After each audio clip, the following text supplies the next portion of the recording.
Hello friends, நான் உங்கள் மூசா. இன்னைக்கு நம்ம ஒரு வித்தியாசமான ஒரு டிஷ் பண்ண போகிறோங்க. அதாவது கார்லிக் சிக்கன் ஃப்ரை ஒன்று செய்ய போகிறோம். இது ரொம்ப அருமையாக இருக்கும். வாங்க எப்படி செய்யறதுன்னு பார்க்கலாம். ஹாய் ஃப்ரெண்ட்ஸ், இன்னைக்கு நான் சிக்கன் எப்படி வாங்கணுங்கிறது உங்களுக்கு எக்ஸ்பிளைன் பண்ண போகிறேன்.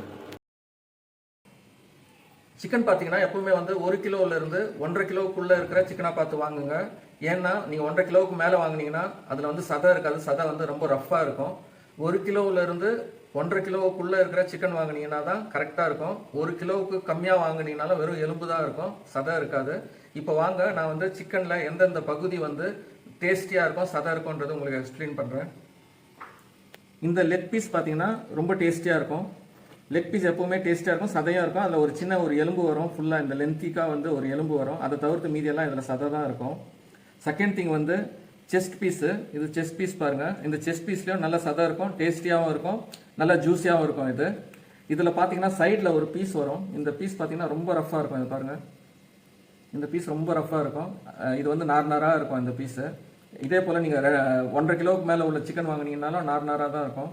நீங்கள் நினச்சிருப்பீங்க, நீங்கள் சமைக்கும் போது கூட நீங்கள் நிறைய முறை ட்ரை பண்ணி பார்க்கும்போது உங்களுக்கு வந்து ஃபீல் ஆகிருக்கும், ரொம்ப நார்னாராக இருக்கும் சிக்கன். அது என்ன ரீசன்னா, ஒன்று இந்த பீஸ் மாட்டியிருக்கோம், இல்லைனா நீங்கள் 1.5 கிலோவுக்கு மேலே உள்ள சிக்கனாக வாங்கியிருப்பீங்க. அந்த ரீசன் தான். இதில் பார்த்தீங்கன்னா ஒரு எலும்பு வரும். இந்த எலும்பை வந்து ஒன்றும் வந்து வெறும் எலும்பாக இருக்கும். இந்த பகுதி பக்கத்தில் இருக்கிறதால இதுவும் ரஃப்பாக இருக்கும். இந்த நெக் பீஸும் வந்து இது பார்த்தீங்கன்னா இதில் சதையாக இருக்காது, வெறும் எலும்பாக இருக்கும்.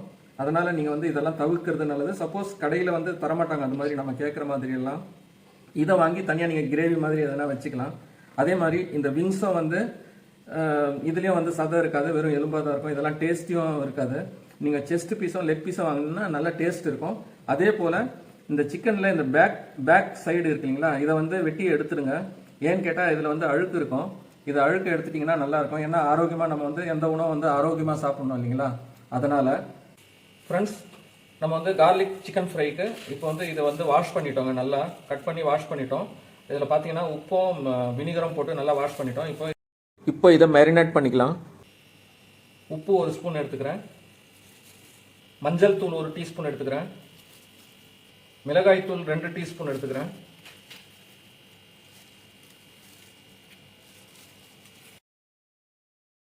இஞ்சி பூண்டு பேஸ்ட் 1 டீஸ்பூன் எடுத்துக்கலாம். இந்த சிக்கன் வந்து 1 கிலோ எடுத்துருக்குங்க. இதை நல்லா மிக்ஸ் பண்ணிக்கலாங்க. அப்போ தான் வந்து இதில் நம்ம சேர்த்த மசாலா எல்லாம் நல்லா அப்சர்வ் ஆகும். இந்த சிக்கனில் நம்ம சேர்த்த இஞ்சி பூண்டு விழுது, உப்பு, மிளகாய்த்தூள், மஞ்சத்தூள் எல்லாம் நல்லா ஊறணுங்க. 1 ஹவர் நம்ம இதை வந்து ரெஸ்ட் கொடுப்போம், நல்லா மிக்ஸ் பண்ணிவிட்டு. அப்போ தான் நம்ம சிக்கன் வந்து நல்லா நமக்கு டேஸ்ட் கொடுக்கும். இப்போ இதுக்கு 1 ஹவர் ரெஸ்ட் கொடுத்துலாங்க. இப்போ நம்ம கார்லிக் சிக்கன் ஃப்ரை உடைய மசாலா ரெடி பண்ணிக்கலாம். 25 மிளகு எடுத்துக்கலாம், சோம்பு 1/2 கரண்டி எடுத்துக்கலாம், சீரகம் 1 கரண்டி எடுத்துக்கலாம், தனியா 1/2 கரண்டி எடுத்துக்கலாம், லவங்கம் ஒரு 5 நம்பர் எடுத்துக்கலாம், ஒரு பிரிஞ்சி இலை எடுத்துக்கலாம், ஒரு துண்டு பட்டை எடுத்துக்கலாம், ஒரு பெரிய ஏலக்காய் எடுத்துக்கலாம், ஜாதி பத்திரி ஒரு சின்ன பீஸ் எடுத்துக்கலாம், கறிவேப்பிலை கொஞ்சமாக எடுத்துக்கலாம்.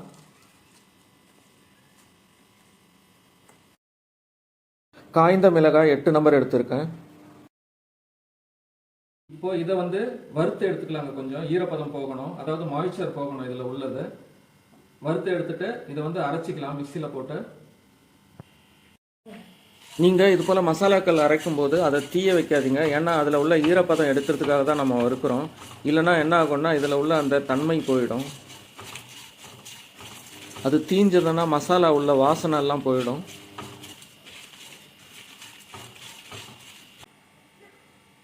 இதில் உள்ள ஈரத்தன்மை எடுத்தாச்சு. இப்போ இது வந்து ஃபேன் காற்றுல ஆற வச்சிடலாம். கொஞ்சம் நம்ம சிக்கன் ரெஸ்ட் கொடுத்து 1 ஹவர் ஆகுதுங்க. வாங்க இப்போ நம்ம வந்து சமையலுக்கு ப்ரிப்பேரிங் ஆகலாம். நான் 2 கரண்டி ஆயில் எடுத்துக்கிறேன். ஒரு சின்ன பீஸ் பட்டர் எடுத்துக்கிறேன். ஆயிலும் பட்டரும் ஹீட் ஆகிடுச்சு. இப்போ நம்ம வந்து 3 வெங்காயம் வந்து ஸ்லைஸ் பண்ணி வச்சுருக்கோம். இதை போட்டுடலாம். இதை போட்டு நல்லா வந்து இதை வந்து ப்ரௌனிஷாக நம்ம வறுக்க போகிறதில்ல. வெங்காயம் வந்து ஜஸ்ட் வந்து ஸ்மூத் ஆகணும், அவ்வளவுதான். வெங்காயம் நல்லா சாஃப்ட் ஆயிடுச்சுங்க. இப்போ கொஞ்சமாக கறிவேப்பிலை போட்டுக்கலாம். கறிவேப்பிலை வந்து நல்ல ஸ்மெல் கொடுக்கும். இப்போ வெங்காயம் வந்து நம்ம வந்து நல்லா வறுத்தாச்சுங்க. ஓரளவுக்கு தான் வறுத்துருக்கோம், ப்ரௌனிஷாக வறக்கல. ஏன்னா அது வந்து சாஃப்டான போதும் நமக்கு. இப்போ வந்து இந்த கண்டிஷனில் சிக்கனை சேர்த்துடலாம். நான் 1 கிலோ சிக்கன் எடுத்திருக்கேன்.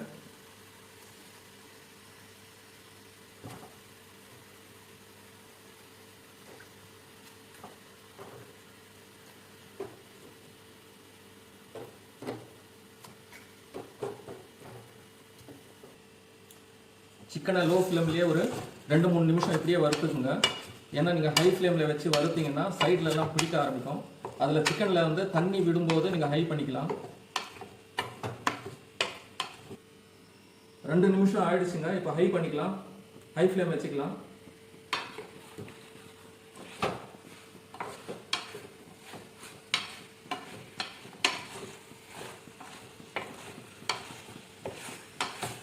இப்போ நம்ம சிக்கனை 5 நிமிஷம் வேக வச்சுக்கலாம் க்ளோஸ் பண்ணி. அப்போ தான் சிக்கனில் இருந்து தண்ணி தனியாக பிரிஞ்சு வரும். க்ளோஸ் பண்ணி வச்சிடலாம். இப்போ நம்ம வறுத்து வச்ச மசாலா வந்து அரைச்சிக்கலாங்க.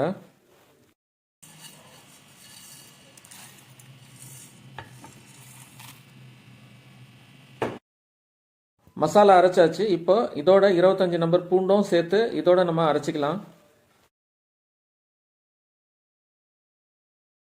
5 நிமிஷம் ஆயிடுச்சுங்க. இப்போ ஓப்பன் பண்ணி பார்க்கலாம். பாருங்கள் சிக்கன் எவ்வளோ தண்ணி விட்டு இருக்குன்னு. நம்ம தண்ணி எதுவும் ஊற்றலை அதில்.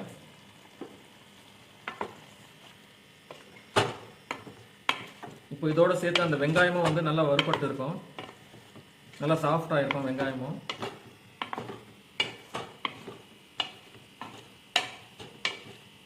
நம்ம என்ன பண்ணலாம், இன்னொரு 5 நிமிஷம் க்ளோஸ் பண்ணி வைக்கலாம். இன்னும் தண்ணி விடும் அது. மீடியம் லோ ஃப்ளேம் வச்சுருக்கோம் நம்ம. நீங்களும் அதே மாதிரி வச்சுக்கோங்க.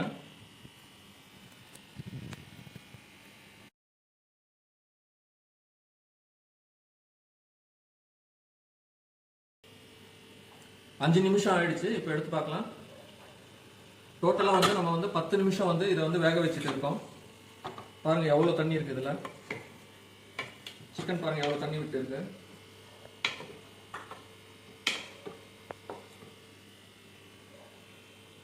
இப்போ நம்ம மசாலா அரைச்சோம் இல்லைங்களா, அந்த மசாலாவை வந்து இதில் பாதி சேர்த்துக்கலாம். மீதி பாதியை கடைசியாக சேர்க்கறதுக்கு வச்சுக்கலாம்.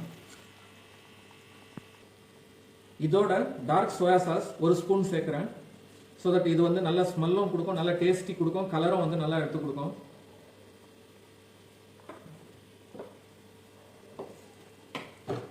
நல்லா மிக்ஸ் பண்ணி விட்டுடுவோம்.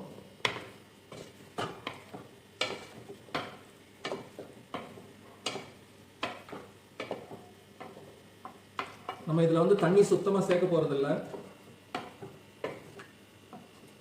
ஏன்னா நம்ம சிக்கன் ஃப்ரை பண்ணுறோம், அதனால் தண்ணி சுத்தமாக சேர்க்க போகிறதில்ல. பட் வந்து இது கொஞ்சம் டிஃப்ரெண்ட்டான டிஷ் தான் இது.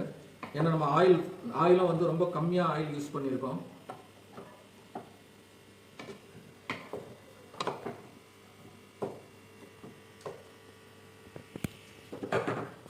இப்போ இன்னொரு 5 நிமிஷம் க்ளோஸ் பண்ணி வச்சிடலாம். இதே போல் 5 நிமிஷம் அந்த 3 முறை நம்ம பண்ணிட்டோம். இது 15வது நிமிஷம் போயிட்டு இருக்கு. ஒரு 20லேருந்து 25 நிமிஷம் நம்ம வந்து இந்த சிக்கனை வேக வச்சுக்கலாம். அப்போ தான் வந்து அது வந்து நல்லா ஜூஸியாகவும் நல்லா சாஃப்டியாகவும் அதே சமயம் நல்லா வெந்து இருக்கும், சாப்பிட்றதுக்கும் நல்லா க்ரன்ச்சியாக இருக்கும். 5 நிமிஷம் ஆயிடுச்சு.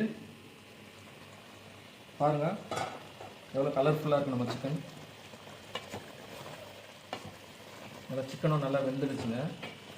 பாருங்க. இப்போ நம்ம என்ன பண்ணலாம், இந்த மசாலாவை பாதி மசாலா சேர்த்துருக்கோம் இல்லைங்களா, அது சேர்த்துக்கலாம். இதில் நம்ம அரைச்ச அவ்வளோ மசாலாவும் இதில் சேர்த்துக்க போகிறோம்.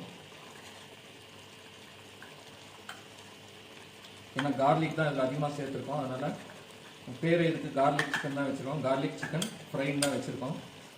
இப்போது ஒரு லெமன் பிழிஞ்சு வச்சுருக்கேன், அது ஊற்றிக்கிறேன். இதில்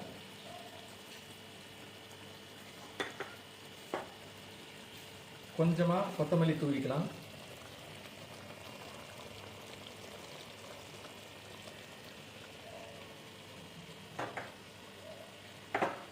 இப்போ இதை நல்லா பிரட்டி விட்டுடலாங்க.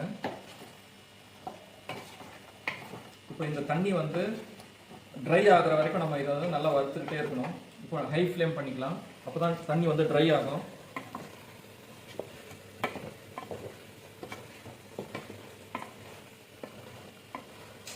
கிரேவி இப்போ நல்லா ட்ரை ஆகிடுச்சுங்க, சிக்கனும் நல்லா வெந்துடுச்சு.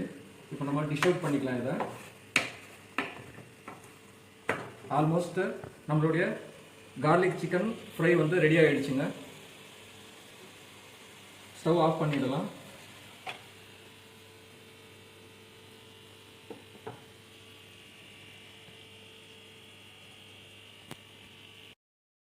ஃப்ரெண்ட்ஸ், இன்னைக்கு நான் செய்த கார்லிக் சிக்கன் ஃப்ரை உங்களுக்கு பிடிச்சிருக்கோன்னு நினைக்கிறேன்.